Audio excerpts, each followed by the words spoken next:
இவ்வாண்டு பருவமழை பொய்த்து போனதில் விவசாயிகள் மட்டுமின்றி பல்வேறு பிரிவினரும் கவலை அடைந்துள்ளனர். கோவில்பட்டியில் உள்ளோர் வித்தியாசமாக சிந்தித்து மழை பெய்ய வேண்டி கழுதைகளுக்கு திருமணம் செய்து வைத்தனர். தென் மாவட்டங்களில் போதிய மழை இல்லாததால் குடிநீர் தட்டுப்பாடு சமாளிக்க முடியாத அளவுக்கு செல்கிறது. விவசாயமும் பொய்த்துவிட்டது. கடந்த ஜூன் மாதம் தண்ணீர் திறக்கப்பட்டு நடக்கும் கார் நெல் சாகுபடியும் நவம்பரில் நடக்க வேண்டிய பிசான நெல் சாகுபடியும் கேள்விக்குறியாகிவிட்டது. ஏற்கனவே குடிநீருக்கு காலி குடங்களுடன் அலையும் கோவில்பட்டி மக்கள் தற்போது மேலும் சிக்கலுக்கு உள்ளாகியுள்ளனர். மழை பெய்ய வருண பகவானின் அருள் வேண்டி ஏற்கனவே பாபநாசம் அணை பகுதியில் யாகம் நடத்தினர்.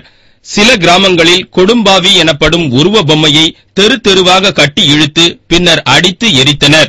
மழை பெய்ய வேண்டி இப்போது கோவில்பட்டியில் சங்கரேஸ்வரி அம்மன் புற்றுக்கோயிலில் கழுதைகளுக்கு திருமணம் நடத்தப்பட்டுள்ளது. ஆண் கழுதைக்கு பட்டு வேட்டி அங்கவஸ்திரம் அணிவிக்கப்பட்டு மாப்பிள்ளை போல ஜம் என்று அலங்கரிக்கப்பட்டது. பெண் கழுதைக்கு பச்சை நிற பட்டுச் சேலை அணிவிக்கப்பட்டு அலங்காரம் செய்யப்பட்டிருந்தது. கோயில் அர்ச்சகர் சுப்பிரமணியன் மந்திரங்கள் ஓத ஆண் கழுதை சார்பில் பெண் கழுதையின் கழுத்தில் தாலி கயிறு கட்டப்பட்டது.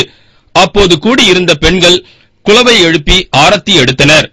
பால் பழம் சாப்பிட மணமக்கள் வெட்கப்பட்டனர். இருப்பினும் கழுதையின் உரிமையாளர்கள் கொடுத்த பிறகு சாப்பிட்டனர். திருமணத்திற்கு பின்னர் கோயிலை வலம் வந்தனர். ஒரு நாள் கூத்தாக திருமணம் செய்ய ஒப்புக்கொண்டதோடு இடையில் ஓட்டம் பிடிக்காமலும் எட்டி உதைக்காமலும் சமர்த்தாக இருந்த கழுதைகளை பாராட்டத்தான் வேண்டும்.